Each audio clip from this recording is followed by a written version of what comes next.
हम दुनिया की जितनी वस्तुओं को जोड़ते हैं, जितने सामग्री को जोड़ते हैं, जितने भी ठाट को जोड़ते हैं, ये स्वयं के सुख के लिए जोड़ते हैं। पर हम जब भगवान के भजन को जोड़ते हैं तो ये अपने आत्म कल्याण के लिए जोड़ते हैं।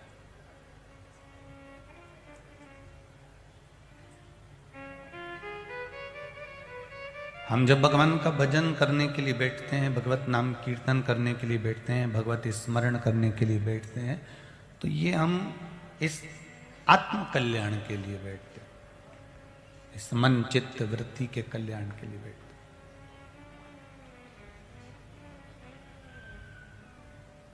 सोने की दुकान पर जाओ,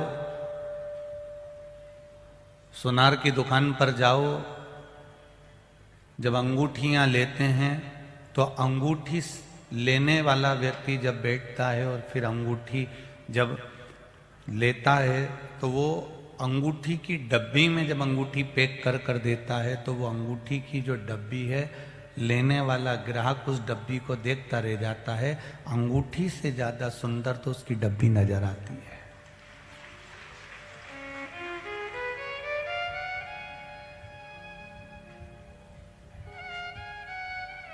डब्बी की कीमत ज्यादा है कि अंगूठी की कीमत ज्यादा है? बोलो बोलो जरा, किसकी? अंगूठी की कीमत ज्यादा।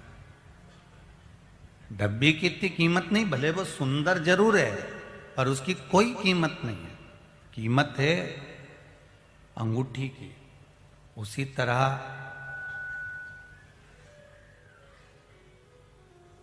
इस शरीर की कोई कीमत नहीं है, कीमत है तो इसमें जो श्वास रूपी अंगूठी फंसी हुई है, जो आत्मा रूपी अंगूठी फंसी हुई है, उस श्वास और उस आत्मा की कीमत।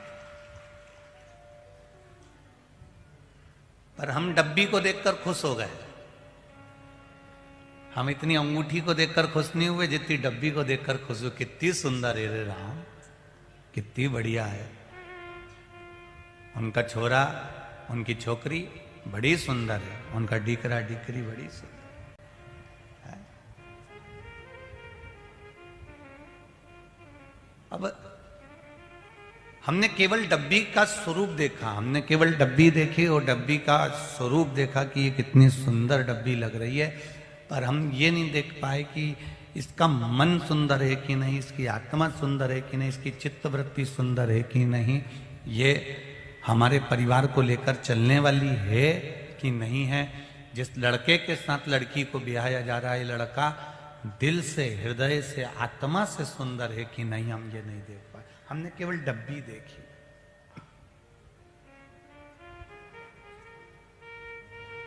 और ऐसे दुनिया के कई लोग हैं।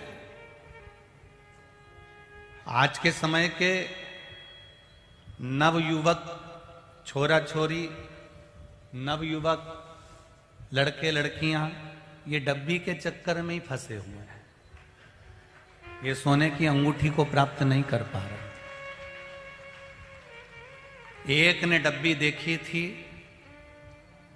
और वो डब्बी के चक्कर में दिल्ली में उसके 35 टुकड़े हो गए थे।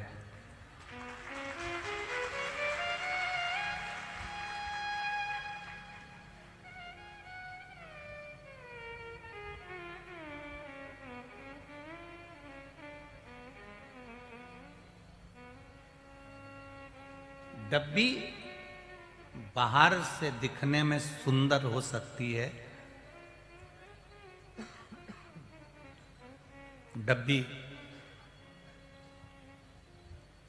बाहर से भले मखमल की हो सकती है, किसी किसी डब्बी में तो ऐसा खोलो तो लाइट भी जल जाती है।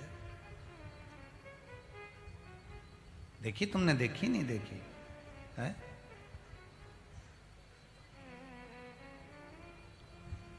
जो बिना लाइट की डब्बी होती है ना, उसका थोड़ा सा शुल्क कम होता है, पर जो लाइट वाली है उसमें 1-2 रुपया ज्यादा हो गया।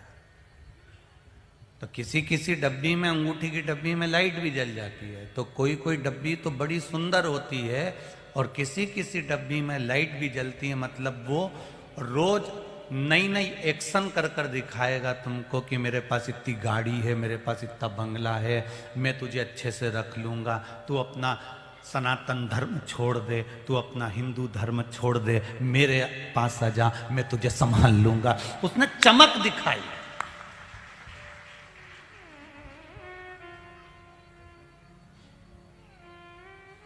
और जो लाइट वाली डब्बी होती है ना, तुम देखना बहुत सारे लोगों को बहुत पसंद आती है, कितना बढ़िया डब्बी है, चेन की डब्बी, मंगलसूत्र की डब्बी, हार की डब्बी, अंगूठी की डब्बी, इसमें लाइट चमक रही है।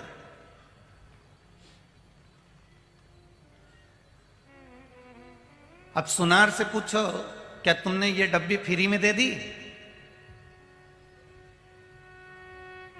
जो तुमने अंगूठी ली है ना, उसी में इसका खर्चा जुड़ा है।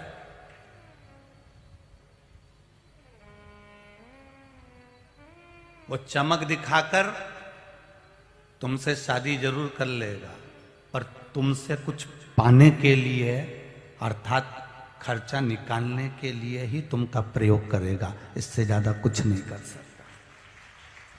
अंगूठी से ज्यादा डब्बी सुंदर है, पर डब्बी पर आपका ध्यान नहीं जाना चाहिए।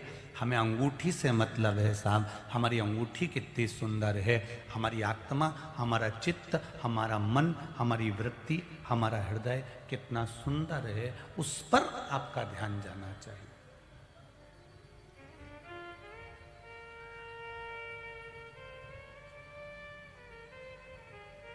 और यदि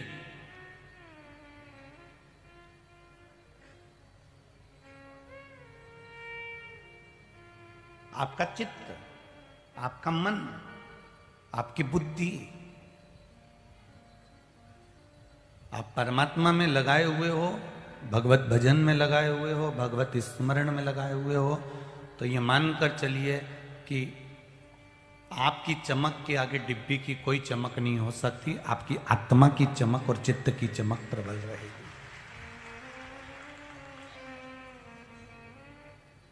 यहां पर इतनी सारी बहुएं बैठी हुई हैं,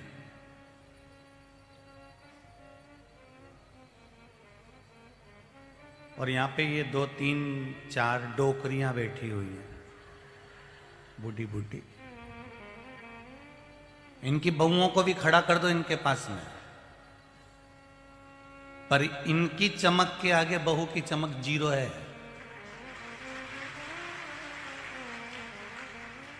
ओल्ड इज गोल्ड।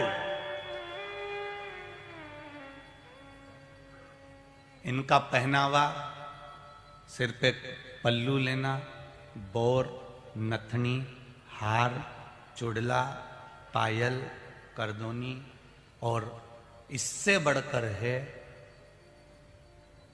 पति के प्रति मांग में भरे हुए सिंदूर का सम्मान।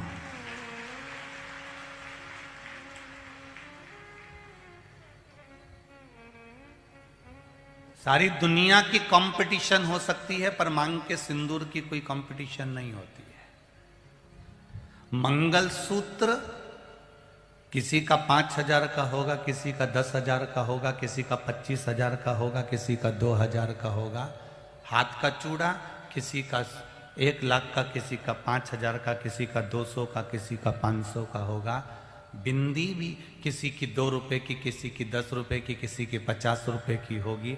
कान के भी जितने 16 श्रृंगार हैं, सब 16 श्रृंगार रुपए के मोल पर तोला जा सकता है, पर मांग का जो सिंदूर है वो एक जैसा होता है, उसकी एक जैसी बराबरी। उस मांग के सिंदूर को आज तक किसी ने तोला नहीं है कि ये इसका सिंदूर ज्यादा महंगा है और इसका सिंदूर ज्यादा कम है। मंगलसूत्र तोला जा सकता है, चूड़ा तोला जा सकता है, नथनी तोली जा सकती है, बोर तोला जा सकता है, कुंडल तोले जा सकते हैं, लहंगा चोली तोला जा सकता है, पाटली, कमरदना और पायल बिछोड़ी तक तोली जा सकती है, पर मंगलसूत्र कोई नहीं तोला, अर्थात मांग का सिंदूर नहीं तोला जा सकता कि इसकी कीमत ज्यादा है और इसकी कीमत कम है। वो एक मांग में जो सिंदूर पड़ा हुआ है वो बराबर कीमत का होता है। जिसकी मांग में रहता है वो अखंड सौभाग्यवती रहती है,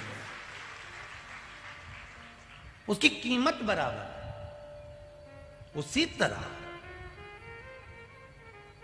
सबके शरीर की अलग अलग कीमत हो सकती है साहब। ये उनके घर की बहू है, ये इतने करोड़पति हैं। ये डब्बी की कीमत हो सकती है, इसके स्वरूप की कीमत हो सकती है, इसकी लाइट की कीमत हो सकती है।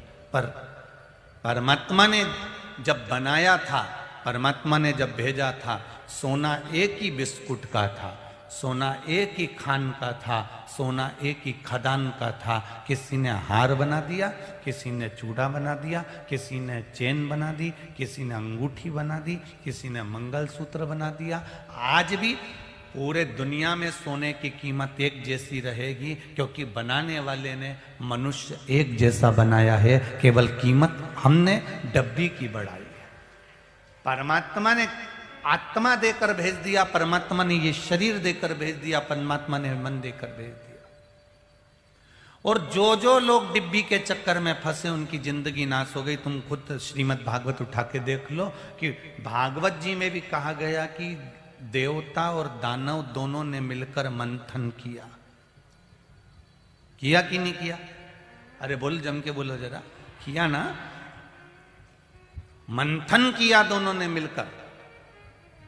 और मंथन करने के बाद में जब अमृत निकला, सोने की अंगूठी निकली,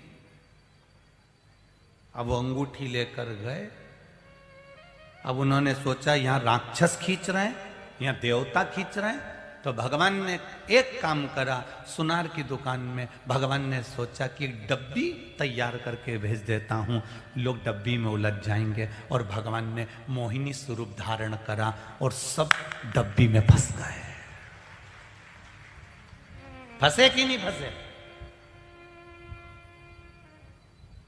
अब अमृत पर किसी का ध्यान नहीं गया, सोने की अंगूठी पर किसी का ध्यान नहीं गया, वो डब्बी पर ध्यान गया। मोहिनी को देखकर मोहित हो गए, वो डब्बी को देख के चमक देखकर मोहित हो गए। अब इनका का क्या जोरदार है साहब, कितनी बढ़िया। वो क्या हम अपना बनाएंगे, वो क्या हम अपना बनाएंगे। भगवान ने मन में सोचा बस सोने की अंगूठी अब रखी की रखी रह गई। और डब्बी वाली ने अपना काम कर दिया, मोहिनी स्वरूप धारण कर कर ऐसा उलझाया मेरे भोलेनाथ ने, ऐसा उलझाया मेरे नारायण ने कि वो डब्बी की चमक में सब रह गए। और आखिरी में फिर हुआ क्या, देवताओं को सोने की अंगूठी मिल गई और जिनको डब्बी पसंद आई थी उनको डब्बी मिल गई। जिनने मोहिनी स्वरूप को देखा, अपना बनाना चाहा था, उनको भगवान ने फिर वही समुद्र के ऊपर का जो फेन था वो पिला दिया और अमृत देवताओं को पिला दिया।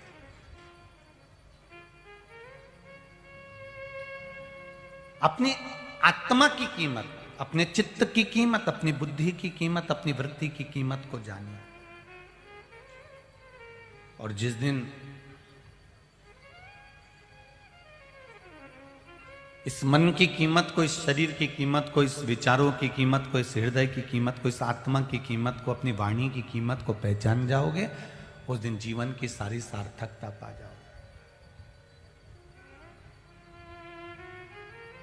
अपने शब्दों को संभाल कर रखा करो, अपने शब्दों को हर किसी के सामने बड़बड़ा कर मत बोल दिया करो। जो ज्यादा बड़बड़ करता है, ज्यादा बोलता है, उसकी कीमत घटती चली जाती है।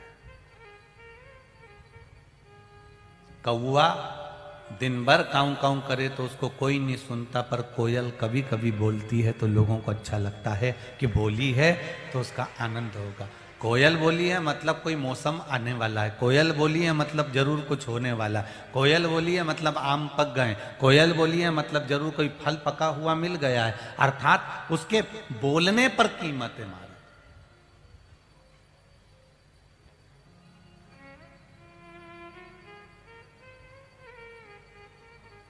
बन सके शरीर के द्वारा, बन सके आत्मा के द्वारा, बन सके चित्त के द्वारा, तो कुछ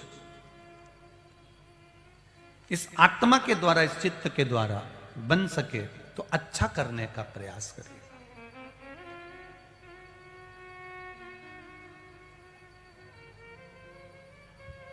हमको बहेड़िया परिवार के सदस्य कह रहे थे, गुरुजी डॉक्टर हितेंद्र भाई जी पटेल, जिन्होंने स्टैंडिंग कमेटी चेयरमैन बड़ोदरा जिन्होंने इस पूरे ग्राउंड की व्यवस्था करवाना और पूरे 2 महीने से लगातार खड़े रहकर व्यवस्थाओं में जुटना। हम कहेंगे आदरणीय हितेंद्र भाई पटेल जी, कहीं शिव जी ने आपको अपनी सेवा के लिए पकड़ कर रखा है। एक बार जोरदार ताली बजाने के लिए बहुत बहुत साधुवाद, आपको बहुत बहुत साधुवाद। शिव जी ने आपको पकड़ कर रखा सेवा के लिए, और भले बहेड़िया परिवार कथा करवाया पर आपको माध्यम बनाकर इस पूरा आयोजन का अरेंजमेंट करवाया। कितनी सेवा, कितनी सेवा यहाँ पर मेरी जीजियों ने, मेरी बहनों ने, मेरी माताओं ने और मेरे भाइयों ने, और केवल महेश्वरी समाज ने ही नहीं, संपूर्ण समाजों ने आकर इस व्यवस्थाओं को संभाला। बहुत, शायद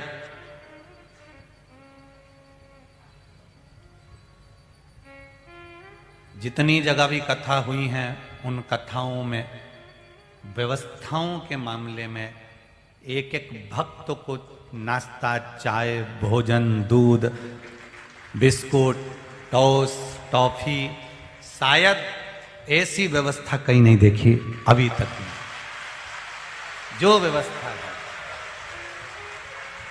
जय महेश, ये जो व्यवस्था देखी है उसका एक सुख मैं बहेड़िया परिवार के सदस्यों को बहुत बहुत और पूरी समाज को देना चाहूंगा, जिन्होंने इस पूरे आयोजन को संभाला। महेश्वरी समाज का नाम रोशन कर दिया साहब, बहुत बहुत साधुवाद, बहुत बहुत साधुवाद। महाराष्ट्र, गुजरात, राजस्थान, आंध्र प्रदेश, तेलंगाना और हरियाणा और दिल्ली के सबसे ज्यादा लोग यहाँ आए हुए हैं। सबसे ज्यादा संख्या इन लोगों की आई है, और आपकी व्यवस्था बहुत बाबा की कृपा से रही है, बहुत कृपा।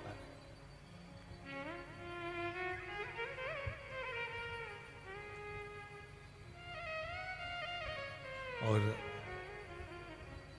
प्रशासन ने, नगर निगम ने, सबने सहयोग तो दिया ही है।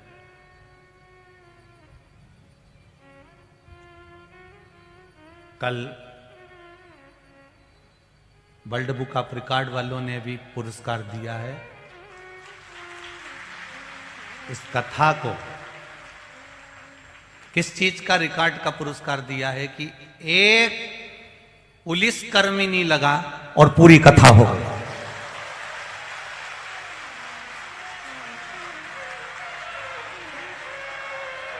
एक पुलिसकर्मी पूरे पंडाल में, पूरे प्रांगण में नहीं लगा, उसके लिए वर्ल्ड बुक ऑफ रिकॉर्ड का पुरस्कार कल दिया गया। साधुवाद, बहुत बहुत साधुवाद। समिति को अर्थात बहेड़िया परिवार को भी दिया और वर्ल्ड बुक रिकॉर्ड हमको भी दिया कि गुरुजी जितने भक्त आए हैं आपके, एक ने परेशान नहीं किया। उसका पहला प्रमाण है ये गुजरात का, ये गुजरात का पहला प्रमाण। जो आया बड़े प्रेम से आया, रहा, खाया पिया। मैं बहुत बहुत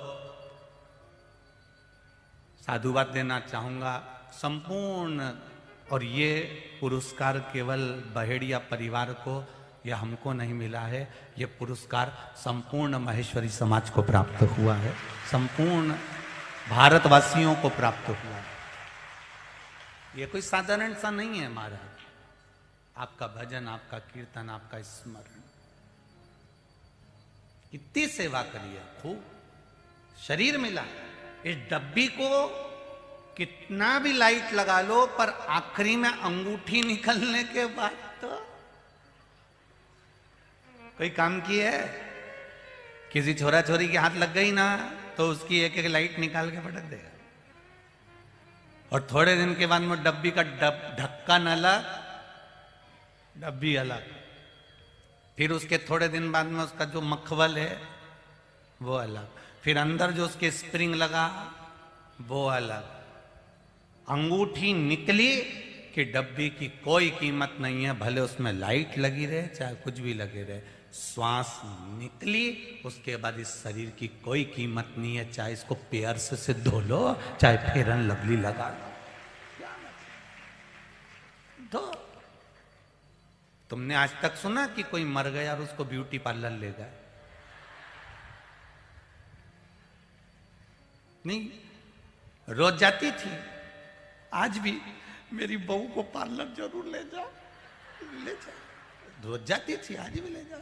और रोते रोते सास कहते मेरी बहू को बिना पार्लर के मत ले जाओ, और इसको पार्लर लेके जाओ और पार्लर वाली से कहो साहब इसको धागे से, और फिर इसको बढ़िया अच्छा पेंटिंग पेंटिंग करके नहीं जो बॉडी है इसको अच्छा कर दे। तो पार्लर वाली भी कहेगी अब भी आई, और अंदर जाएगी और एक माला लाके उसके गले में पिना के कहेगी अंतिम यात्रा ले जाओ। अब ये डब्बी अंगूठी निकलने के बाद किसी काम की नहीं बची। अंगूठी थी तब तक डब्बी की कीमत थी, और अंगूठी गई तो डब्बी की कीमत भी गई। कोई नहीं आकर, कोई नहीं। और ले गए लोग, आखिरी में ले जाके जला दिया। जलाने के बाद उसका जो ढक्कन मक्कन सोप जितना मखवल मखवल सब गया। फिर तीसरे दिन देखने के लिए गए कि सोने की अंगूठी अभी भी है कि नहीं है। कौन से दिन गए? तीसरे के दिन, उठाने वाले दिन। फिर पहुंच गए शमशान में डब्बी को देखने, तो डब्बी तो जल चुकी थी, उसमें कुछ नहीं मिला, स्प्रिंग मिला। उसमें जो स्प्रिंग फंसे थे डब्बी के अंदर वो नहीं जले, हड्डी के टुकड़े नहीं जले, वो मिल गए। तो इन्होंने कहा चलो हड्डी के टुकड़े अर्थात स्प्रिंग ही ले चलो, कहीं बाद में काम वाम आ जाएगा। तो स्प्रिंग ढूंढ लाए, वहां से हड्डी के टुकड़े लिया। तो परिवार वालों ने कहा काहे को लिया रे, ऐसी डब्बी अपन दूसरी बार अंगूठी खरीदेंगे तब ले आएंगे, जाओ पटक जाओ। तो इन्होंने स्प्रिंग ले जाके भी उसको नदी में फेंक दिया, गंगा जी के घाट में डाल दिया। अब सब डब्बी को याद कर रहे, इतनी बढ़िया थी, छोरे ने तोड़ दी। इतनी बढ़िया थी, लाइट लगी थी, इसने छोड़ दी, इसने तोड़ दी। सब एक दूसरे से बात कर रहे पर अंगूठी का स्मरण नहीं कर रहे कि वो आत्मा कितनी अच्छी थी जिसने ये शिव महापुराण की कथा करवा दी। वो डब्बी कितना, डब्बी पर मत जाओ, उस अंगूठी पर जाओ, उस अंगूठी पर कि वो आत्मा कितनी शुद्ध थी। काव्य ने ये शिव महापुराण की कथा करवाई है, काव्य पर मत जाओ। काव्य के रूप में जो आत्मा बहड़िया परिवार में आई थी उसको साधुवाद दो कि उसने ये कथा करवा दी। अंगूठी कितनी अच्छी थी, वो अंगूठी को देखा जाए, वो अंगूठी का सुख देखा जाए।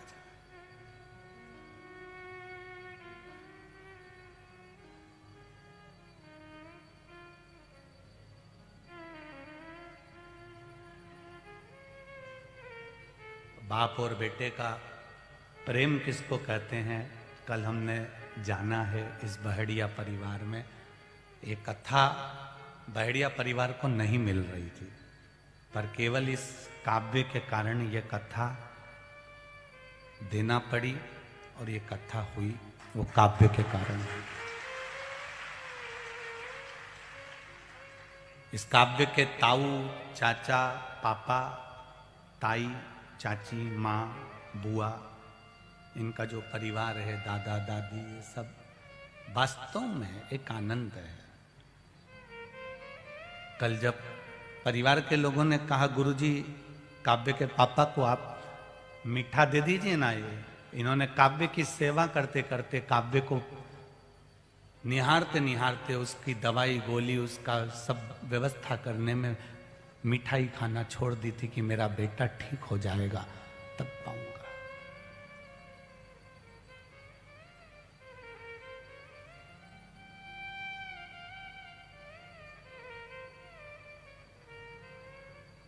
काव्य उस समय पर गया, सब कुछ क्रम हो गया, पर देखा जाए तो काव्य की आज मूल विदाई है कि वो जो आनंद के साथ इस कथा के लिए बार बार पापा मुझे कथा सुनना है, पापा मुझे कथा सुनना है।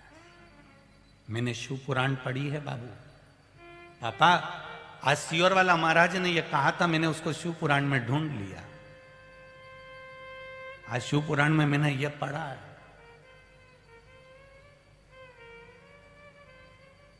जिस समय उस बालक के प्राण छूट रहे थे उसके चेहरे पर प्रसन्नता थी। लोग मरते समय रोते हैं, सामने यम के दूत नजर आते हैं, उसके सामने यमदूत नहीं थे, मेरा देव अधिदेव महादेव खड़ा हुआ था।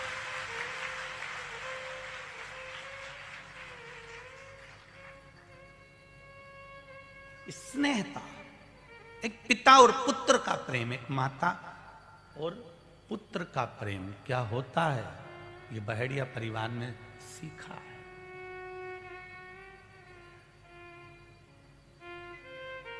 भक्ति का बल बढ़ाना सा, धन की कोई कीमत नहीं है। कोरोना महामारी में सबके पास में करोड़ों का धन था, करोड़ों का धन होने के बाद भी एक वेंटिलेटर नहीं मिल पा रहा था, आईसीयू के रूम में एक पलंग नहीं मिल पा रहा था। करोड़ों का धन भले तुम्हारे पास में हो,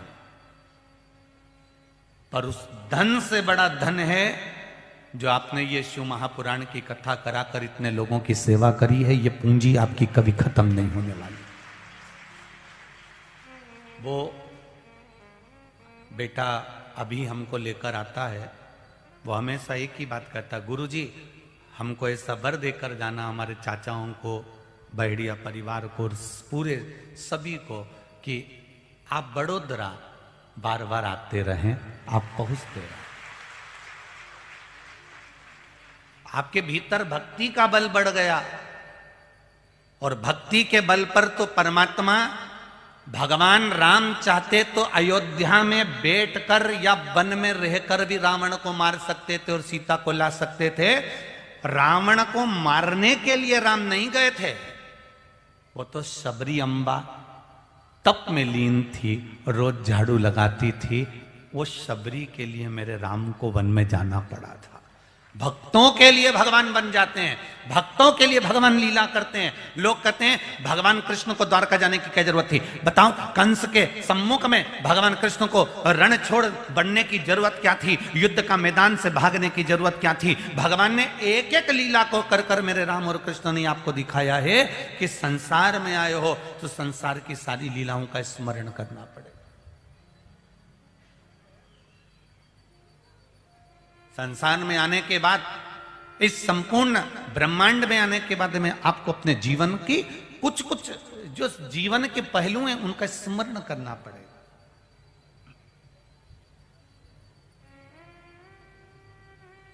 और उनको जानना पड़ेगा। सुख और आनंद इन दोनों में बहुत अंतर है। सुख किसको कहते हैं? एसी के कमरे में सो गए, सुख भोग लिया। डनलप के गद्दे पर सो गए, सुख भोग लिया। सोना चांदी पहन लिया, सुख भोग लिया। कपड़े पहन लिए, सुख भोग लिया। इत्र लगा लिया, सुख भोग लिया। अच्छा एंजॉय कर लिया, सुख भोग लिया। स्वयं जो भोगा जाए वो सुख है, और पूरे परिवार के साथ जो भोगा जाए वो आनंद है। वो सुख नहीं कहलाता, उसको आनंद कहते। आज बहेड़िया परिवार में पहले शादियां भी बहुत हुई होंगी, घर में फंक्शन भी बहुत हुए होंगे, मकान के मुहूर्त भी बहुत हुए होंगे, पर सारे आयोजन करके देख लेना, उसमें केवल सुख मिलेगा। और जो शिव महापुराण की कथा तुमने करवाई है, पूरी समाज, पूरे नगर, पूरे गांव, पूरे शहर के लोगों के साथ में मिलकर जो करा है, ये सुख नहीं, इसको आनंद कहते हैं, जो संपूर्ण जगत के उद्धार के लिए कराया, संपूर्ण विश्व के कल्याण हेतु कराया। ये आनंद है। धन कमाकर एकत्रित किया जा सकता है, सुख प्राप्त किया जा सकता है, पर आनंद परमात्मा जब तक कृपा नहीं करता तब तक आप आनंद की अनुभूति नहीं कर सकते, तब तक आनंद नहीं प्राप्त हो सकता। अपने भजन के बल को बढ़ाइए। इस डिब्बी की सुंदरता पर मत जाइएगा, आत्म कल्याण का कुछ विषय ध्यान दीजिए, खूब कमाओ, एंजॉय करो, अपने जीवन को अच्छे से जियो। हम आपसे ये भी नहीं कहेंगे कि तुम मुंह पे साबुन मत लगाओ, नेट क्रीम मत लगाओ, तुम तो खूब लगाओ, मना नहीं है। अगर एक बार में पूरा क्रीम भी अगर डाल के पोत लो तो पोत लो, हमें कोई दिक्कत नहीं। पर निवेदन केवल इतना सा है कि क्रीम की चमक 2 महीना, 3 महीना, 15 दिन, 8 दिन, 10 दिन रहती है, और अच्छे कर्म की चमक जिंदगी भर रहती है। ये अच्छा कर्म है। क्रीम की चमक थोड़े दिन में चली जाएगी, पर कर्म की चमक कभी नहीं जाएगी। वो कर्म की चमक परमानेंट रहती है, हमेशा रहती है। आप अच्छा कर्म करो, मत बुरे कर्म कर बंदे, वरना पछताएगा। भगवान की आंखों से तू बच नहीं पाएगा, तू बच नहीं पाएगा। अरे ओ अज्ञानी मत करना, अच्छे कर्म की चमक।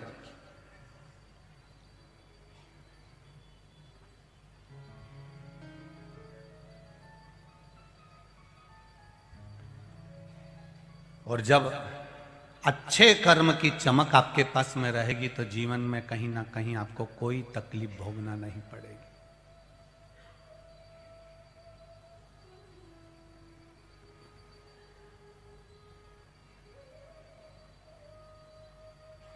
ऐसा फैशन और ऐसा व्यसन, क्या क्या चीज बोलो जरा।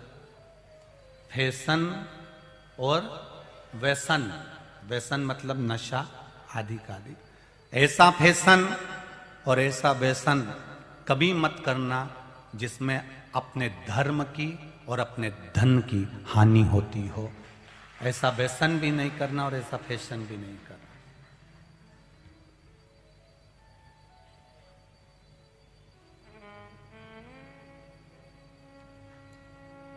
जहां अपने धर्म की और धन की हानि होती है।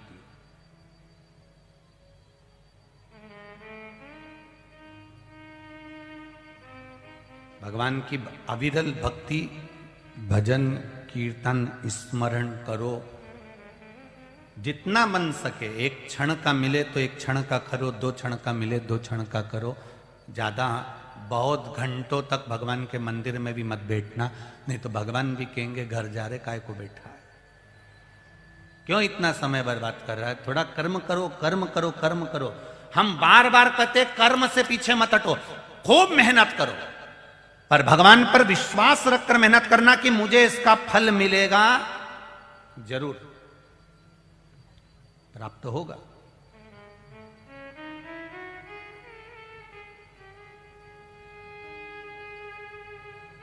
और जब वो फिर तुम्हारे कर्म के अनुसार तुम कर्म करोगे, तब वो फिर खजाना लुटाता है।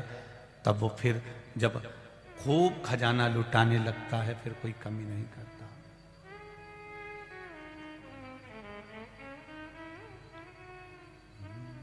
वो देता है।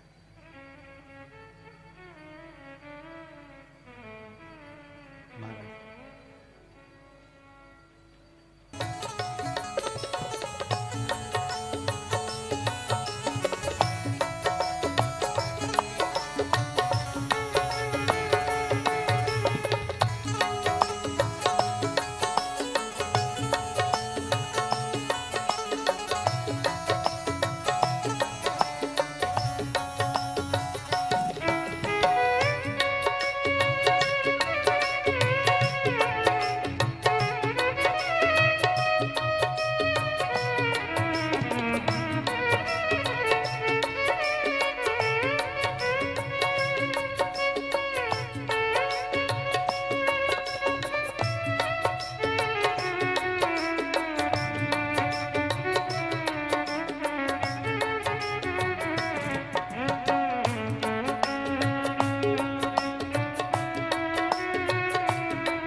लगाया सच्ची है उसकी नाव न अटकी। जो लगन लगाया सच्ची है उसकी नाव न अटकी। पेड़ों को पार लगाया नहीं देर करी फल भर लिए। पेड़ों को पार लगाया नहीं देर करे वो फल के। लुटा दिया जंजाल काशी वाले ने, कर दिया माला माल काशी वाले ने। ओ लुटा दिया भंडार काशी वाले ने, कर दिया माला माल काशी वाले ने। हाँ लुटा दिया हो लुटा दिया, लुटा दिया हो लुटा दिया, ओ लुटा दिया हाँ लुटा दिया, लुटा दिया हो लुटा दिया। अरे लुटा दिया भंडार काशी वाले ने, कर दिया माला माल काशी वाले ने। लुटा दिया भंडार काशी वाले ने, कर दिया माला माल काशी वाले ने। ओ लुटा दिया भंडार काशी वाले ने, कर दिया माला माल काशी वाले ने। लुटा दिया भंडार काशी वाले ने, कर दिया माला माल काशी वाले ने। ओ लुटा दिया भंडार काशी वाले ने, कर दिया माला माल काशी वाले ने। लुटा दिया भंडार काशी वाले ने, कर दिया माला माल काशी वाले ने। ओ कर दिया माला माल काशी वाले ने, कर दिया माला माल काशी वाले ने। ओ कर दिया माला माल काशी वाले ने, कर दिया माला माल काशी वाले ने। कर दिया माला माल काशी वाले ने। कर दिया माला माल काशी वाले ने। आर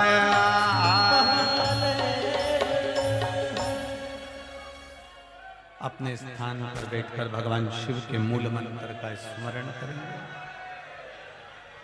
लुटा दिया भंडार काशी वाले ने, कर दिया माला, काशी वाले ने। जैसी जो भाव न लाया वैसा ही वो फल। आप जो भावना लेकर आएंगे वैसा मिलेगा। जैसी जो भाव न लाया वैसा ही फल वो पाया। नहीं खाली उसे लुटाया, मन ही मन हर्षाया। नहीं खाली उसे लुटाया, जो मन ही मन हर्षाया। कर दिया उसे निहाल काशी वाले ने। खड़े नहीं होगा, एक लाइन बैठे बैठे दोनों हाथों से, कोई खड़ा नहीं होगा। कर दिया माला माल काशी।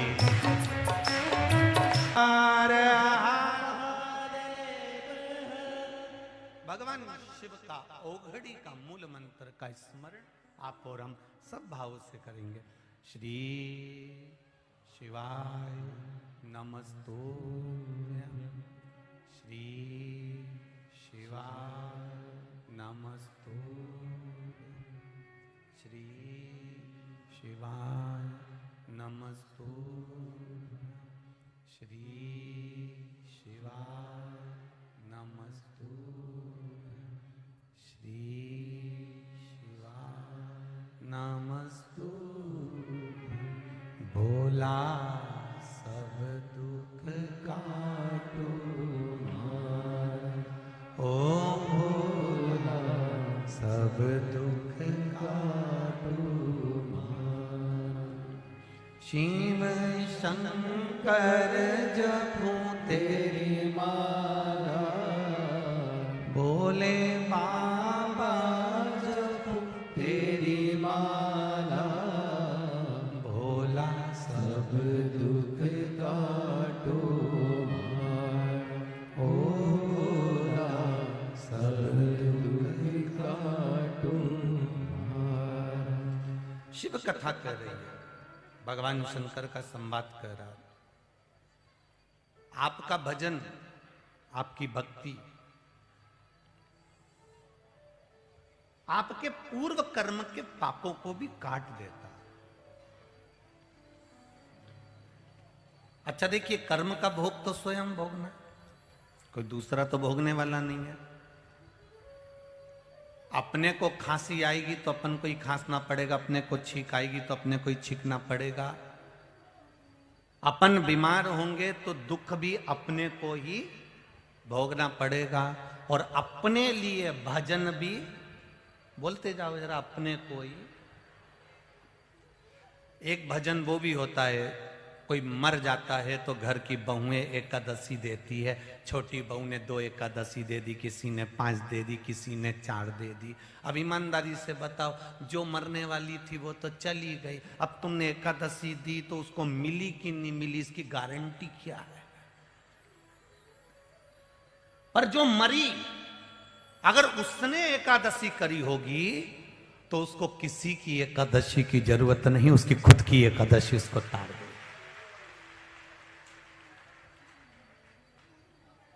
आपको छींक आ रही है तो आपको ही छींकना पड़ेगा, खांसना है स्वयं को। उसी तरह दुख आया, दांत में दर्द हुआ तो झेलना तो इसी को पड़ेगा। हाथ में लग गई तो झेलना अपने को ही पड़ेगा, कोई दूसरा नहीं झेलता। उसी तरह अपने भजन को भी अपने को ही करना है, कोई दूसरा नहीं कर सकता। मरने के बाद अगर कोई गीता जी सुना रहा है तो समझ लो कि ये दूसरा क्यों। अच्छा तुम ईमानदारी से बोलना रिजी जी हो, और जितने भाई लोग बैठे हैं यहां पर, सब मन से भाव से बोलना। अपने कुर्ते की बटन अपन खुद लगाएं तो ही अच्छी लगे ना, बोलो तो जम के। और अपनी हाथ काम नहीं करे और पांव काम नहीं करे और दूसरा बटन लगाए तो कितना बुरा लगे साहब। मेरा शरीर अगर भगवान अच्छा रखता तो मैं अपने हाथों से कुर्ते की बटन लगा लेता, अपने हाथ से तैयार हो जाता। पर शरीर, भगवान से कहना हमारा भजन हम स्वयं करें, ऐसी कृपा करना में हमारे बत्तल का कोई दूसरा करे वो श्रेष्ठ नहीं। हमारे भजन को हम स्वयं करें, हमारे कीर्तन को हम स्वयं करें, हमारी भक्ति को हम स्वयं धारण करें। अगर एक दूसरे को देते ना अपना दुख। कुंती कौन थी भगवान कृष्ण की? बोलो बोलो, बुआ। जिनका भतीजा द्वारिका का नाथ, जिनका भतीजा स्वयं भगवान, जिनका भतीजा स्वयं द्वारिकाधीश, उसके बाद भी कुंती मैया को भोगना पड़ा कि नहीं भोगना पड़ा? बताओ। पति मर गया, पति मर गया, 5 बच्चों को लेकर वन वन डोलती फिरी, अपने बच्चों को लेकर जंगल जंगल वन वन फिर रही है। भगवान आते हैं बीच बीच में द्वारकाधीश, पर वन वन फिर रही है। अब भगवान की बुआ थी, चाहते तो भगवान 2 मिनट में बस ऐसे चुटकी बजाते और बुआ का दशा बदल जाता। कौरव और पांडवों के युद्ध की जरूरत पड़ती क्या भगवान को? अपने बुआ के लड़कों को देखते भगवान कि मेरे बुआ का बेटा इतना दुखी है, युधिष्ठिर, नकुल, सहदेव, अर्जुन, भीम इतने दुखी हैं, भगवान एक चुटकी बजाते और सारा युद्ध समाप्त हो जाता, सब काम हो जाता। पर बुआ से मिलने जरूर आते थे, पर बुआ का दुख काट कर नहीं गए। अर्जुन से मिलने जरूर आते थे, पर अर्जुन का दुख काट कर नहीं गए। भगवान कृष्ण ने एक ही बात गीता में कही, अर्जुन कर्म प्रधान है, तुम्हारे कर्म का भोग तुम्हें भोगना पड़ेगा, और बुआ तुम्हारे कर्म का भोग तुम्हें भोगना पड़ेगा, कोई नहीं काट सकता। तो बुआ ने कहा, एक कृष्ण, इस कर्म के भोग को मैं भोगूंगी, पर ये कटेगा कैसे? कटेगा कैसे? भगवान ने कहा, बुआ अगर दूध ज्यादा गर्म है तो उसको थोड़ी देर ठंडा करने के लिए रख दो, एक प्लेट में डालकर ऐसे ऐसे हिला दो, हिलाने के बाद थोड़ा सा फूंक मार दो, दूध ठंडा हो जाए, धीरे धीरे फिर उसको पी लीजिए। उसी तरह जब दुख, कष्ट, बीमारी, रोग, तकलीफ ये कर्म के अनुसार मिलती है, ये आएगी जरूर, पर याद रखना फूंक मारना, थोड़ा पंखे के नीचे रख देना, थोड़ा प्लेट में डालकर हिला देना, उसका मतलब है दुख, तकलीफ, कष्ट आए तो भगवान के भजन की फूंक मारते रहो और दोनों हाथों से प्लेट को हिलाते रहो, ताली स्मरण करते रहो, थोड़ी देर पंखे के नीचे रख दो, मतलब शिव पुराण में जाकर बैठ जाओ, थोड़ा कष्ट, थोड़ा दूध जो गर्म है वो ठंडा हो जाएगा, थोड़ा कष्ट कम हो जाएगा। दुख तो आएगा, कष्ट तो आएगा, कहीं का महाराज तुमसे कह दे कि मैं तुम्हें मरने नहीं दूंगा, कहीं का महाराज तुमसे कह दे कि नहीं तुम्हारा एक दुख नहीं आएगा, तो ऐसा महाराज कहीं का मिल जाए तो हमको भी मिला देना। हम भी ऐसे महाराज को ढूंढना चाह रहे हैं कि कोई कह दे कि तेरी जिंदगी में दुख ही नहीं आएगा। रामकृष्ण परमहंस जी स्वामी विवेकानंद के गुरु, जिनके गले में कैंसर हो गया था, ध्यान है आप लोगों को, जिनके शरीर में बड़ी बीमारी हो गई, रामकृष्ण परमहंस जी स्वयं स्वामी विवेकानंद के गुरु, और वो रामकृष्ण परमहंस जी जिनके सामने मां दुर्गा, शारदा भवानी, मां आद्य शक्ति देवी उनके सामने खड़े होकर बात करती थी, रे रामकृष्ण कैसा है रे बाबू, तू ठीक तो है ना बबुआ। रामकृष्ण परमहंस के सामने देवी स्वयं खड़ी होकर बात करती थी, पर रामकृष्ण परमहंस के सामने खड़ी रहती थी मां जगत जननी, और रामकृष्ण परमहंस से कहती थी तेरे को रोग हो गया है, बीमारी हो गई है रामकृष्ण, मालूम है तेरे को। हाँ मां, बीमारी तो हो गई है मां, पर मां मेरे कर्म का भोग तो मुझे ही भोगना पड़ेगा। अब इतने बड़े रामकृष्ण परमहंस जी थे, चाहते तो कोई बीमारी ना आती, कोई कष्ट ना आता, पर कर्म जो पूर्व समय का करा है उसका भोग तो मनुष्य की देह में भोगना पड़ेगा। कहीं का महाराज भी तुमसे आकर कह दे, कितना बड़ा भी कोई ना कोई आकर तुमसे कह दे कि मैं तुम्हारी कोई बीमारी नहीं आन दूंगा, कोई रोग नहीं आन दूंगा, कोई कष्ट नहीं आन दूंगा, कोई दुख नहीं आन दूंगा, तो ये तो फालतू की बात है। फिर तो इसको लोग कह देना कि ये अंधविश्वास है, इसको अंधविश्वास कह सकते हैं। हमारे जिंदगी में मनुष्य की जो देह मिली है वो दो कारणों से मिली है, एक पूर्व में जो कर्म करा है उसका भोग भोगने के लिए, और दूसरा है भगवान का भजन करने के लिए। जितना हम भगवान का भजन करते जाते हैं, कथा सुनते जाते हैं, सत्संग करते जाते हैं, शिव जी पे एक लोटा जल चढ़ाते जाते हैं, उससे होता क्या है, क्या होगा उससे? केवल उससे इतना होगा कि तुम्हें दुख सहन करने की शक्ति मिलेगी, और जब दुख सहन करने की शक्ति मिल जाएगी तो जो दुख आया है वो हल्का लगेगा, एकदम फीका, और तुम आगे बढ़ते चले जाओगे, उन्नति की ओर अग्रणी होते चले जाओगे, तुम आगे बढ़ते चले जाओगे। वो दुख तुम्हें छोटा सा लगने लगेगा, तुम और आगे बढ़ोगे, वो दुख और कम हो जाएगा, और आगे बढ़ोगे। रामकृष्ण परमहंस जी के सामने माता जगत जननी दुर्गा आकर खड़ी होती थी, तो भी रामकृष्ण परमहंस जी ने कभी अंधविश्वास या ढोंग और प्रपंच की ओर नहीं बढ़े। रामकृष्ण परमहंस कहते रहे कि कर्म का भोग भोगना पड़ेगा, कर्म का भोग भोगना पड़ेगा। भगवान कृष्ण की बुआ थी माता कुंती, भगवान चाहते तो चुटकी बजा के सारा दुख मिटा देते, पर भगवान ने कुंती मां से कहा मां कर्म का भोग भोगना पड़ेगा। अर्जुन, नकुल, सहदेव, युधिष्ठिर, भीम चाहते तो कृष्ण हमारा भाई है, बुआ का हमारे यहाँ का रिश्ते जारी जुड़ी हुई है, कृष्ण हमको बचा लेगा, पर भगवान ने युद्ध लड़वाया कुरुक्षेत्र की भूमि पर। भगवान चाहते तो पांडवों के सोते हुए 5 पुत्रों को बचा लेते, पर नहीं, कर्म का भोग भोगना पड़ेगा। पूर्व में जो कर आए हो उसको भोगना यहीं पर है। पूछ लिया अर्जुन ने, ये मेरे 5 पुत्र मर गए, इनने कौन सा कर्म करा था? भगवान कृष्ण कहते हैं अर्जुन पूर्व की बात मत निकाल, पूर्व की बात सुनेगा तो तू भी रो पड़ेगा कि तूने पूर्व में क्या करा था। और सुन अर्जुन, अगर देखना है तो मैं भी तुझे नमूना दिखाता हूं। पूरे कौरव मर गए, पूरे कौरव मर गए, और कौरव मरे और गांधारी आई, और गांधारी ने आकर आंख से आंसू बहाकर कहा कृष्ण मेरा पूरा परिवार मिट गया। कृष्ण, कम से कम मैंने जिंदगी में अपने बेटों को एक बार भी नहीं देखा, क्योंकि पट्टी बंधी रहती थी। आज मेरे 100 पुत्रों को मरा हुआ देखना चाहती हूँ। कृष्ण, मुझे ले चल। भगवान कृष्ण ने अर्जुन को साथ बिठाया उस रथ पर और गांधारी का हाथ पकड़ा और युद्ध मैदान में ले जाकर खड़ा कर दिया कुरुक्षेत्र की भूमि पर। और माता कुंती से माता गांधारी से कहा, गांधारी माँ पट्टी खोलो। माता गांधारी ने जो आंख की पट्टी खोली तो उनकी दृष्टि सबसे पहले बेर के पेड़ पर गई, बोर के पेड़ पर।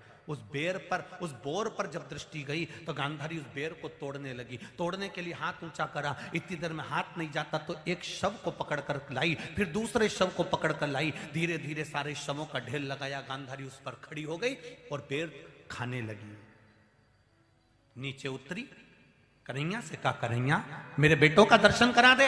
भगवान कृष्ण ने कहा, गांधारी मां, जिनके ऊपर तुम चढ़कर खड़ी हो, जिनको पांव से कूच रही हो, ये तुम्हारे वो मरे हुए 100 पुत्र हैं। उनके ऊपर चढ़कर तुम बेर खा रही हो। गांधारी बिलक कर रोने लगी, कृष्ण मैंने पूर्व में ऐसा क्या कर दिया था जो मुझे आज भोगना पड़ रहा है। मां, पूर्व का मत पूछ, फिर रोएगी, फिर कहता हूं तुझको। मां कहती है, नहीं, मुझे बता कि मैंने पूर्व में क्या करा था। अरे गांधारी, पूर्व में बड़ी सुंदर तू राजकुमारी थी, तेरी सुंदरता के आगे सब फीके थे।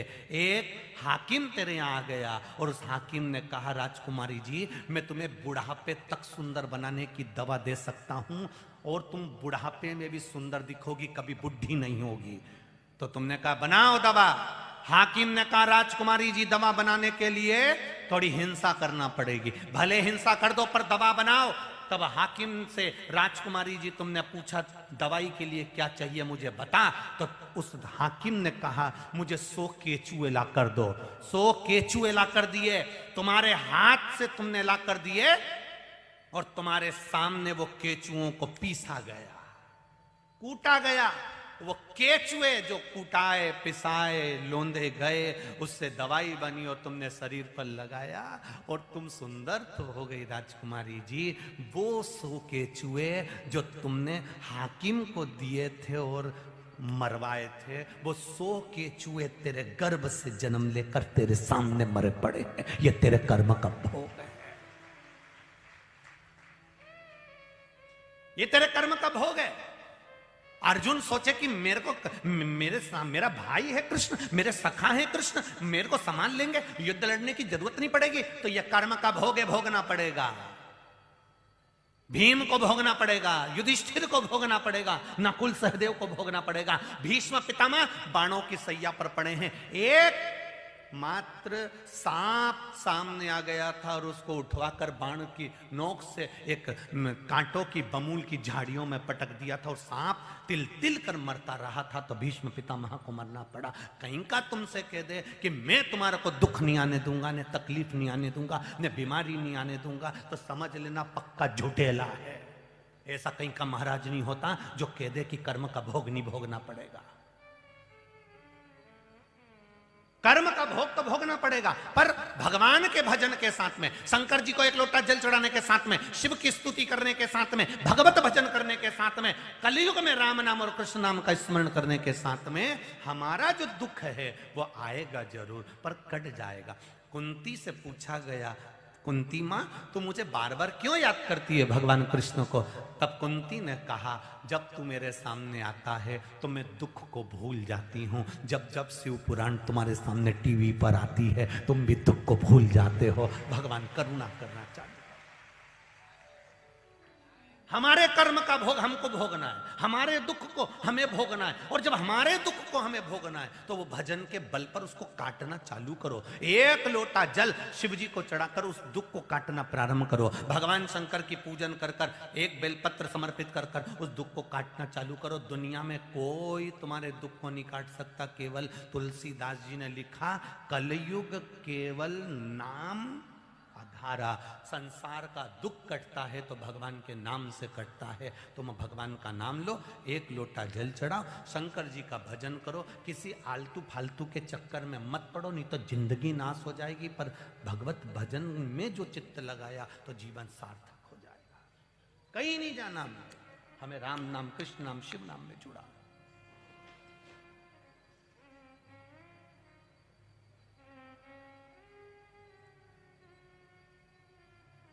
अपने चित्त को भगवान तक लेकर जाना। आप सब लोग शिव महापुराण की कथा में आए हो।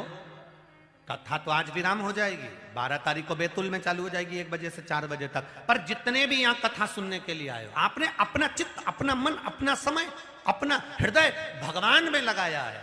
अब तुमने अपना समय दुख, ऐसा कौन व्यक्ति है जिसको दुख नहीं है? जितने बैठे हैं पूछो इनसे। सबका पेपर अलग अलग है, एग्जाम दे रहा है संसार में आकर, सबका पेपर अलग अलग है। फिजिक्स का पेपर सबके अलग अलग आए, किसी केस में ये प्रश्न आ गया, किसी केस में वो प्रश्न आ गया, सब पेपर दे रहे हैं। जितने बैठे हो और जितने आस्था चैनल पर सुन रहे हो और जितने लोग इस मोबाइल पर सुन रहे हैं, ऐसा कोई संसार में जन्मा हो जिसके जीवन में दुख नहीं हो? दुख सबको है, बड़े से बड़े महाराज से लेकर संत महात्मा, जोगी, सन्यासी, तपस्वी, साधक, उपासक, उन तक को दुख है। तकलीफ किसको नहीं है? बस संत, भगवंत, भगवान के भजन में उस दुख को निकाल देते हैं, फिर सुख की घड़ी आ जाती है। आप कथा सुनने के लिए बैठे हो, शिव महापुराण की कथा को श्रवण कर रहे हो, भगवान के मंदिर जा रहे हो, देवालय जा रहे हो, शंकर की कथा को अपने जीवन में उतार रहे हो, तो इतना याद रखना कि दवाई ज्यादा कड़वी होती है तो उसको पानी से निगल लेते हैं, दुख ज्यादा है तो शिव महापुराण से निगल लेते हैं। बस दुख को निगलने की एक तरीका है भगवान का भजन, भगवान का कीर्तन, भगवान का स्मरण। इसको नहीं छोड़ना।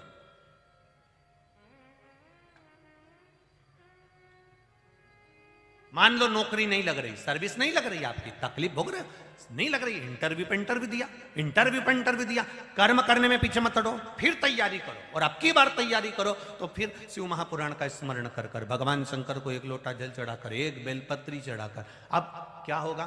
पानी साथ में मिल गया दवाई निगलने के लिए, शिव साथ में मिल गया दुख को काटने के लिए। जब जब कृष्ण सामने आते थे कुंती का दुख आधा हो जाता था, जब जब कृष्ण सामने आते थे सम्मुख में दुख आधा हो जाता था। क्यों? रथ की डोर संभाली मेरे कृष्ण, क्यों संभाली? इन पांडवों के लिए रथ की डोर संभाली। कौन कहता है कि भगवान कृष्ण ने अर्जुन, नकुल, सहदेव, भीम, युधिष्ठिर के लिए, पांडवों के लिए रथ की डोर संभाली थी? कौन कह सकता है? अगर गीता का स्मरण करा है, भगवान कृष्ण ने पांडवों के लिए रथ नहीं चलाया, भगवान कृष्ण ने पांडवों की रक्षा के लिए रथ नहीं चलाया। भगवान कृष्ण ने अगर रथ चलाया है तो सामने जो युद्ध के मैदान में जो सैनिक सामने आकर जब खड़े होंगे, युद्ध के कौरव इधर, पांडव इधर होंगे, दोनों सेनाएं जब भिड़ रही होगी, मैं रथ लेकर आगे खड़ा होऊंगा और सारे सैनिक आपस में, इन परिवार की लड़ाई में ये बेचारे सैनिक मर रहे होंगे, इन मरते हुए सैनिक को मोक्ष देना है मुझे। जब ये सैनिक मेरा दर्शन कर करके मरेंगे तो इनको मुक्ति मिल जाएगी, इसलिए रथ चलाया उसने। पांडवों के लिए रथ चलाने की जरूरत नहीं थी, उन्होंने रथ संसार के कल्याण के लिए चलाया कि सामने जितने खड़े हैं इनका उद्धार मेरा केवल दर्शन कर कर हो जाए, केवल दर्शन। इनने क्या बिगाड़ा विचारों ने? ये परिवार की लड़ाई हो रही है, प्रॉपर्टी की लड़ाई हो रही है, ये जमीन की लड़ाई हो रही है, राजघराने की लड़ाई हो रही है, इसमें इनने क्या बिगाड़ा विचार? इनको तो कुछ मिलने वाला ही नहीं है, पर आपस में राजा के लिए तो लड़ना पड़ेगा। कुर्सी किसी को मिलती है, सत्ता किसी को मिलती है, और मोहल्ले के लोग आपस में लड़ लेते हैं। क्यों लड़ना? इनके कल्याण के लिए मैंने सम्मुख आया।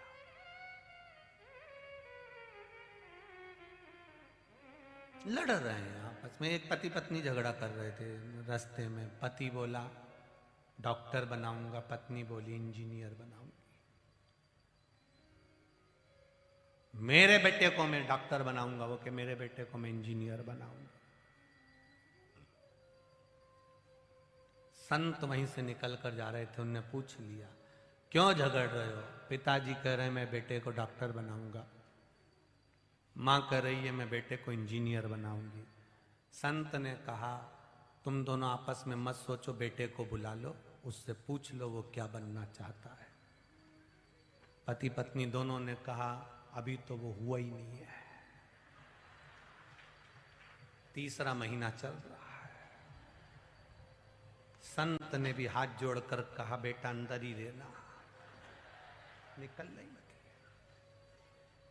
अभी तो तू आया ही नहीं और माँ बाप लड़ने बैठ गए, तो तेरे आने के बाद कितना झगड़ा होगा, जरा विचार कर ले। संसार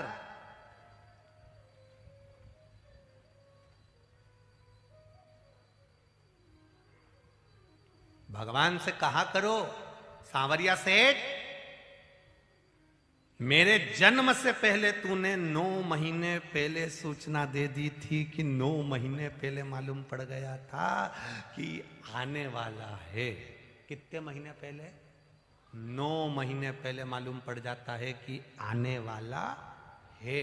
जैसे तूने 9 महीने पहले बता दिया था, आने की सूचना दे दी थी, है सांवरिया सेठ, जाने की सूचना भी 9 मिनट पहले दे देना तो मैं राम बोल लूंगा। पर वो इतना चतुर है, आने की सूचना 9 महीने पहले देता है, पर जाने की सूचना 1 क्षण पहले नहीं देता। कब निपट गया मालूम नहीं। क्यों?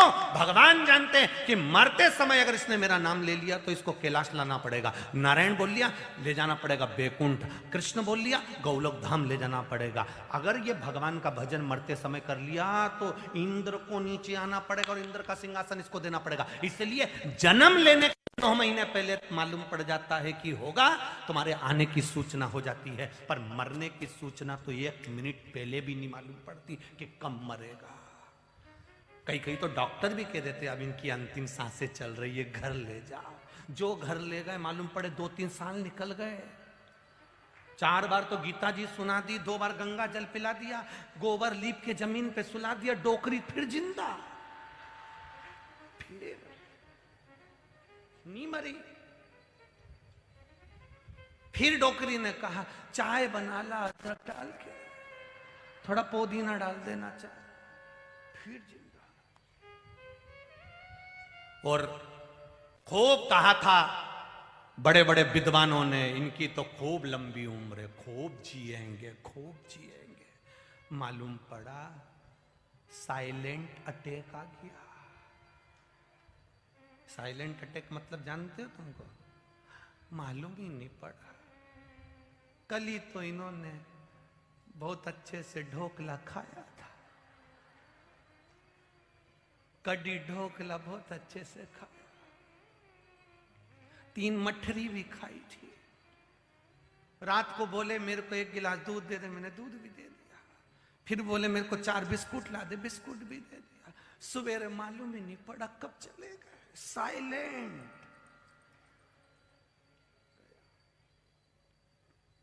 अब जितने भी मिलने आए उन सब ने पूछा कैसे गया, तुमने बार बार कहा ढोकला खाए थे कड़ी के साथ, 4 मठरी भी खाई थी, चाय भी पी, दूध भी पिया, सुबह मालूम नहीं पड़ा। फिर कोई पूछने आ गया, फिर बता दिया, पूरे अखबार में निकल गया, सबको मालूम है कि ऐसा मरा। उसके बाद भी लोग मरने वाले के यहाँ जाके पूछते जरूर है क्या हो गया। अब जब बार बार कोई पूछे तो एक सीडी तैयार कर लो या पेन ड्राइव तैयार कर लो, जैसे ही कोई पूछे उसमें फंसा दिया, खटका दबा दिया, सुन ले ऐसे मरा था। अब क्या पूछना कैसे मरा। अगर किसी के यहां गए हो तो थोड़ी देर बैठकर राम नाम, कृष्ण नाम, शिव नाम गाइए, वो जीवात्मा को भी मुक्ति मिलेगी और आपकी जिह्वा भी पवित्र हो जाएगी। पर नहीं, सब बैठे और वो आज के जमाने में होता उठाओ ना तीसरा, इधर होता है होता उठाओ ना तीसरा, उसमें फोटो लगा देते हैं इतना बड़ा, और महिलाएं इधर पुरुष इधर, बाकी के सब आके बैठते जाते हैं। इधर बैठी हुई माताएं और पुरुष आपस में ही बात करते रहते हैं। कमला बाई तो आई नहीं, इनकी अम्मा मरी थी जब तो अपन गए थे। नाथूराम भी नहीं दिख रिया। अब तुम ये मरे हुए की सभा करने बैठे हो कि इनको देखने बैठे हो कि कौन आया कौन गया। राम नहीं किया, कृष्ण नहीं किया, शिव नहीं किया, भजन नहीं किया, क्या मतलब की जिंदगी जी।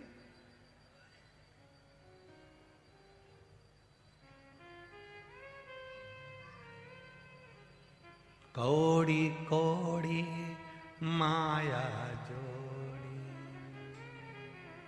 कि नर तूने काहे को माया जोड़ी, ओ नर तूने काहे को माया जोड़ी। क्यों आए?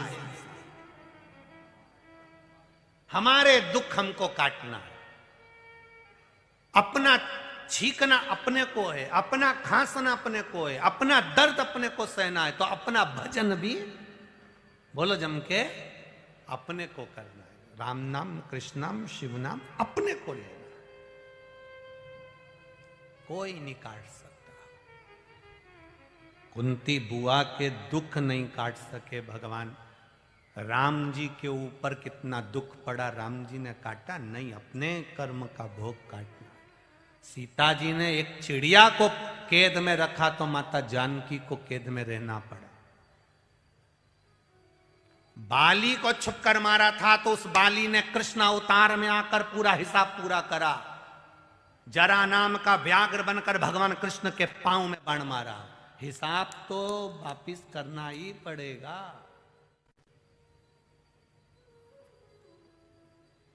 गेंद फेंकी है तो वो लौट कर तो आएगी, जो करा है वो भरना तो पड़ेगा। इसलिए सावधान इंडिया, सावधान। सियोर वाला महाराज थोड़ा गड़बड़ गड़बड़ बोलता है, लोग कहते हैं कि बहुत आड़ा टेढ़ा बोलता है, पर निवेदन केवल इतना है कि थोड़ा सा हम भ्रमित ना हो, हमारी जिंदगी को हम पहचाने, कुछ अच्छा करने का प्रयास करें, कुछ भजन करने, कुछ स्मरण करने का।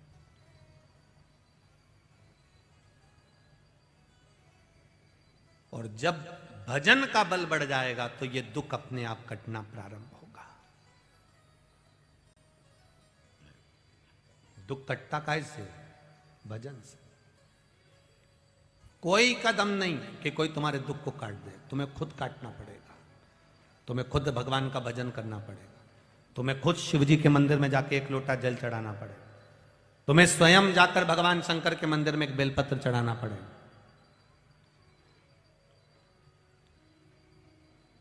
तुम उसके दरवाजे पर जाओगे तो वो तुम्हारे दरवाजे पर आएगा। तुमने कुछ दिया है तो कोई कुछ देगा। सीधी सीधी बात, एक बहन के घर में शादी, और बहन के घर में शादी और तुमने अपनी बहू को भेज दिया बहन के घर में शादी में।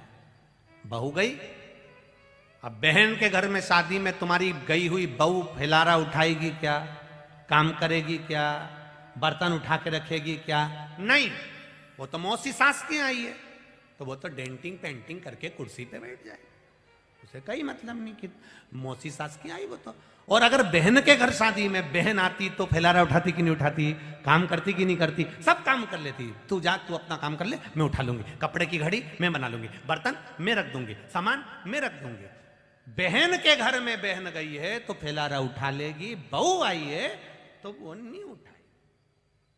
उसी तरह तुम भगवान के दरवाजे पर गए हो तो भगवान तुम्हारे दरवाजे पर आकर खड़ा है। आदान प्रदान का जमाना है, आज का जमाना आदान प्रदान का है। तुम किसी के यहां करोगे तो कोई तुम्हारे यहां करेगा। आज अगर ये बहेड़िया परिवार ने देख लिया कि साहब इनने बहुत सेवा करी, उनने बहुत सेवा करी, अब उनके घर में शादी आएगी तो बहेड़िया परिवार जाके खड़ा होगा कि नहीं होगा? अरे बोलो तो जम के, खड़ा रहना पड़ेगा कि नहीं पड़ेगा? अब इतने में इनकी पत्नी कहते हैं कहाँ चल दिए? अरे वो उनके अपने समाज में उनके यहाँ कार्यक्रम है, तो तुम ही सब जगह जाओगे तो जाना पड़ेगा। अपने यहाँ भागवत हुई थी, शिव पुराण हुई थी, तो मैं खड़े रिया, और वो खड़ा रिया तो मुझे भी खड़ा रहना पड़ेगा। उसी तरह भगवान की कथा में तुम आकर खड़े हुए, भगवान की कथा में मंदिर में तुम आकर खड़े हुए, तो भगवान पार्वती जी भी कहती कहाँ जा रहे हो? भगवान के वो मेरे मंदिर में लोटा लेके आता था, इसलिए मुझे भी उसके दरवाजे पर अमृत लेकर जाना पड़ेगा, क्या पहुंचना पड़ेगा। तो तुम इतनी रात को जा रहे हो? भगवान के वो भी 1:30 बजे तक लोगों को पानी पिलाता रिया, तो मुझे भी तो रात के जाना पड़ेगा। वो भी मुझे पुकार रहा था रात्रि के समय पर, तो मुझे भी जाना पड़ेगा। अंत समय प्रभु आना पड़ेगा, वचन दिया तो निभाना पड़ेगा। आए ना आए प्रभु उठो कबीरा, अंत समय प्रभु जाना पड़ेगा। बहन के घर शादी में बहन जाती है, फैलारा उठा लेती है, बहू जाएगी, कोई काम नहीं करेगी। उसी तरह जब तुम भगवान के दरवाजे गए हो तो भगवान तुम्हारे दरवाजे पर आया है, और तुमने अपनी सास को भेज दिया या तुमने अपनी बहू को भेज दिया कि मेरा मन कर रहा है, मैं नहीं जा सकती कथा में, तू चले जा, तो भगवान भी कह देगा मैं नहीं जा सकता यमराज तू चले जा। तूने अपने रिश्तेदार भेजे तो उसने भी अपने रिश्तेदार भेज दिया। अब भोलेनाथ आते तो व्हाइट कलर की टवेरा में ले जाते, और यमराज आया तो ब्लैक कलर की स्कॉर्पियो लाया। सीधी बात।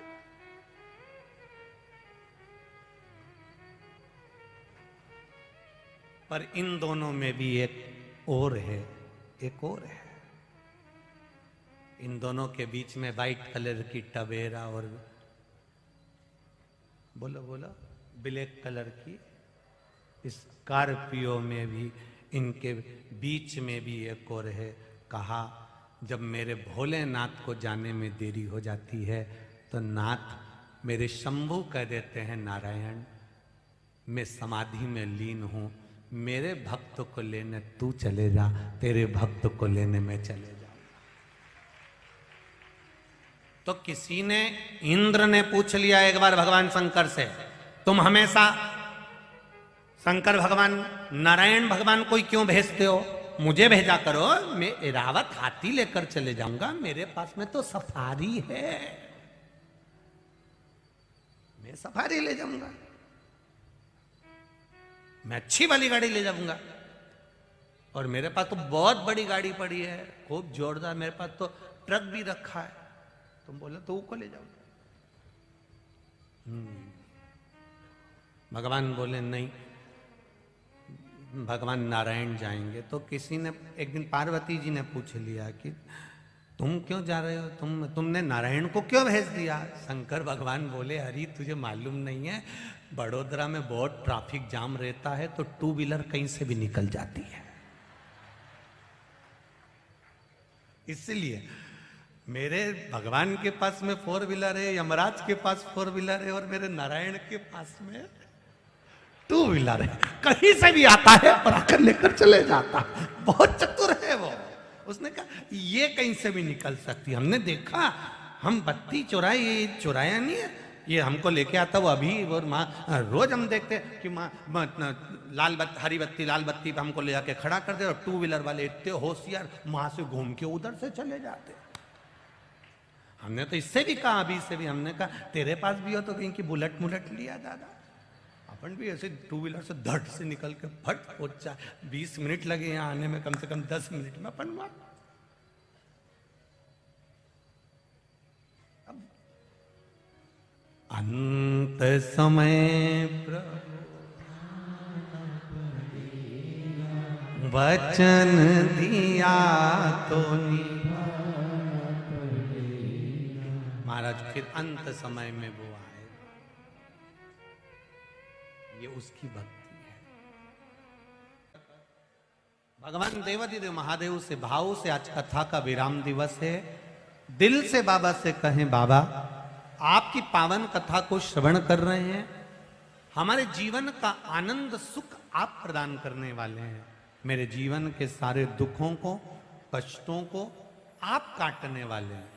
दुनिया में कोई की सामर्थ्यता नहीं कोई काटे, आप काट सकते हैं महाराज। अकाल मृत्यु वो मरे जो काम करे, चंडाल का काल उसका क्या बिगाड़े, जो भक्त हो महा काल का। आप संभाल सकते हैं, भाव से, दिल से भगवान से श्री शिवाय नमस्तु, श्री शिवाय नमस्तु, श्री शिवाय नमस्तु, श्री शिवाय नमस्तु, श्री शिवाय नमस्तु। भोला सब दुख काटो, ओ भोला सब दुख काटो। शिव शंकर जपू तेरी माला, भोले बाबा जपू तेरी माला, भोला सब दुख काटो, ओ भोला सब दुख काटो। वेश है मंगल मंगलकारी, वेश है मंगल मंगलकारी। शमशान वासी हमारा, शमशान वासी ओ भोला सब दुख काटो, ओ भोला सब दुख काटो। भगवान शिव जो नित्य जीवन का आनंद सुख प्रदान करने वाला,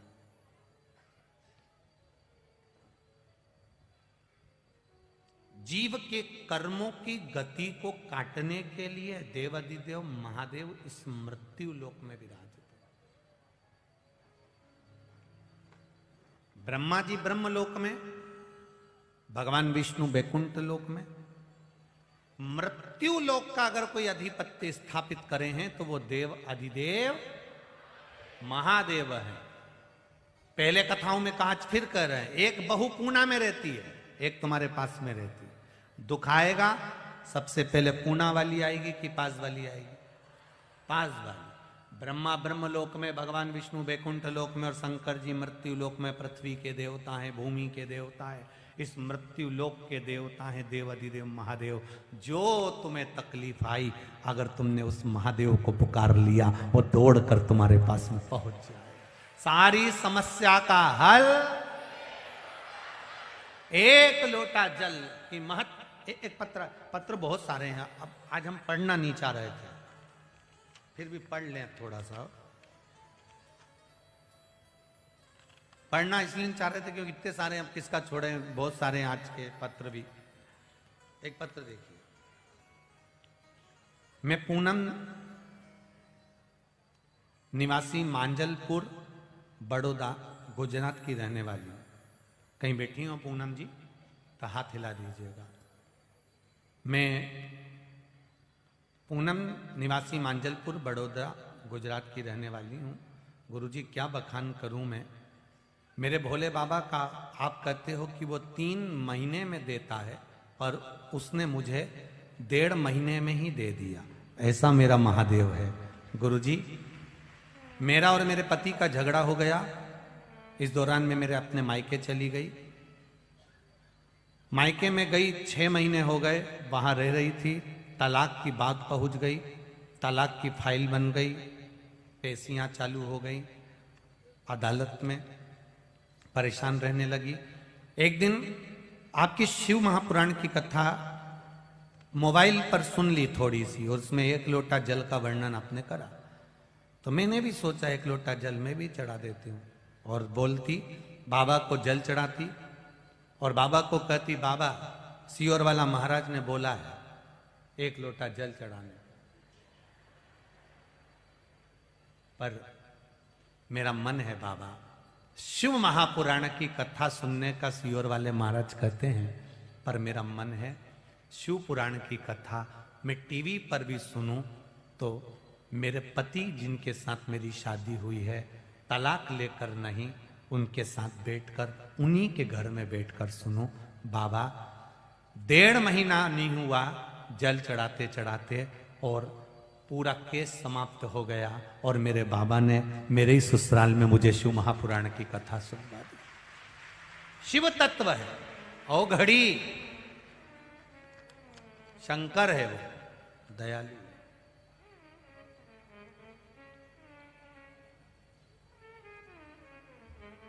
अब दिल से उसको पुकारेंगे, वो दिल से आएगा। हाँ, दुख अपना है तो महादेव भी तो काटने वाला अपना है, उसको अपना मानकर करोगे तो जरूर काटेगा वो दुख आपके। आप भगवान के मंदिर जा रहे हो, कई लोग ऐसे होते हैं जो कि कई लोग तो परीक्षा लेते हैं भगवान महादेव की। हमने सीवर वाले महाराज के मुंह से सुना था, ऐसा करके देखती हूँ हो जाएगा तो ठीक। परीक्षा सीवर वाले महाराज की नहीं होती है।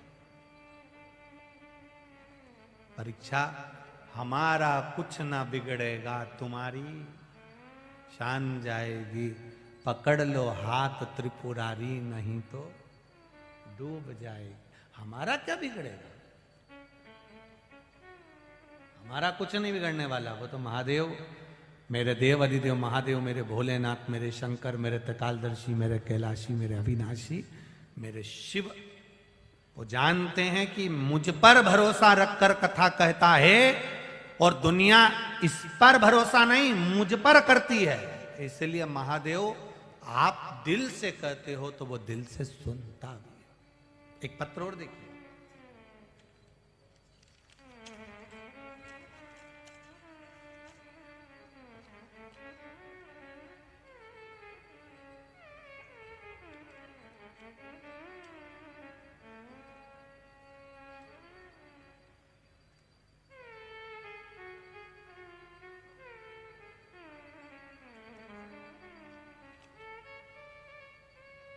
मेरा नाम अर्चना मनीष कुशवाहा है। मैं उत्तर प्रदेश के जिला जालौन तहसील कोंच के नया पटेल नगर में रहने वाली हूँ। यहाँ कथा सुनने आई हूँ। कहीं बैठी हो तो हाथ हिलाइएगा।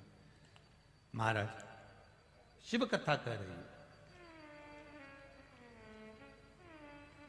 मैं ये कथा मेरी दीदी संतोषी पटेल उनके सुझाव से लगभग 8 महीने से देख रही हूँ।